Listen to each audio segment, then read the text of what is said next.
Kisah kurban Nabi Ibrahim dan Nabi Ismail berdasar Al-Quran. Asal-usul ibadah kurban berasal dari peristiwa sejarah penyembelihan Nabi Ismail oleh Nabi Ibrahim. Peristiwa ini akan selalu disebut-sebut pada setiap Idul Adha tiba.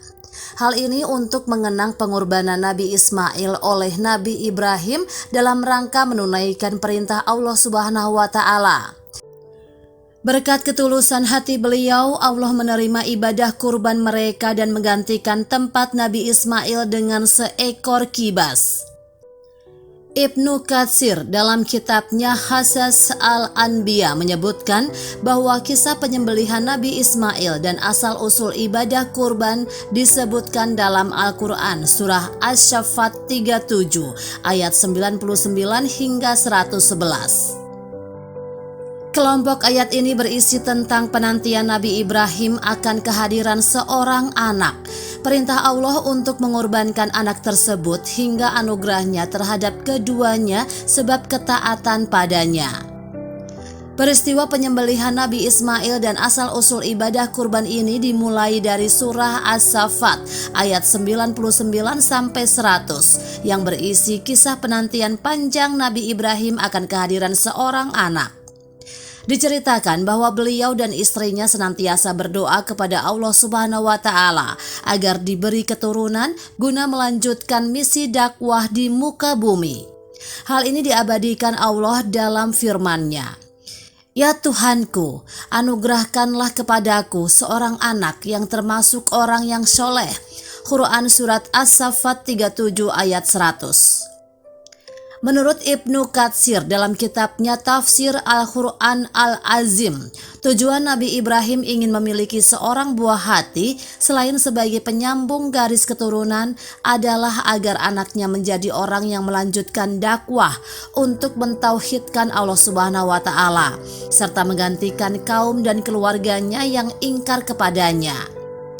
Allah Subhanahu wa Ta'ala kemudian menjawab doa-doa Nabi Ibrahim dan istrinya melalui firman-Nya.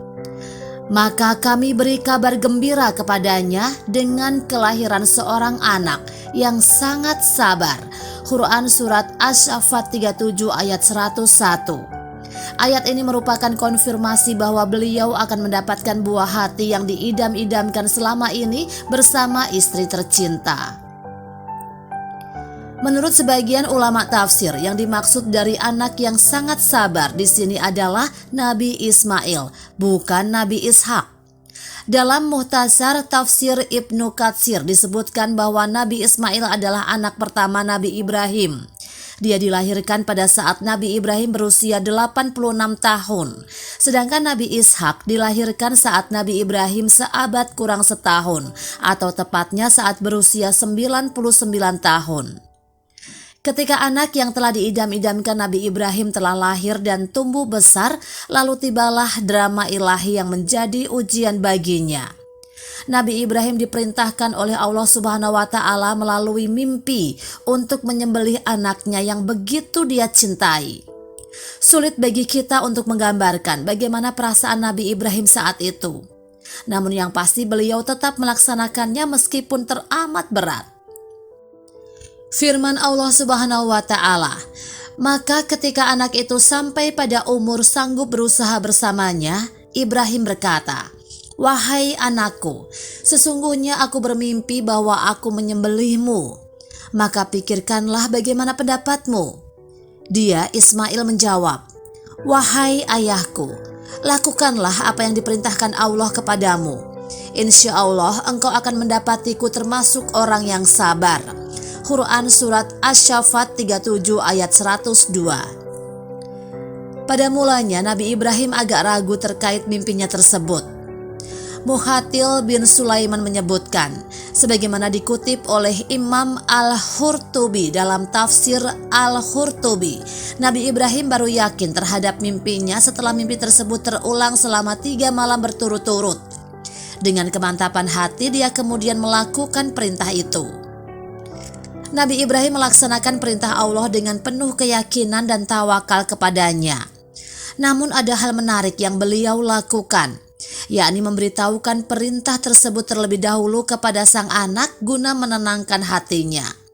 Beliau sama sekali tidak menggunakan jalan kekerasan dan pemaksaan, sekalipun apa yang akan dilakukannya adalah perintah Allah yang maha mutlak. Setelah mengetahui Nabi Ismail bersedia menunaikan perintah Allah Subhanahu wa Ta'ala, Nabi Ibrahim kemudian membawa anak tercintanya untuk bersiap-siap.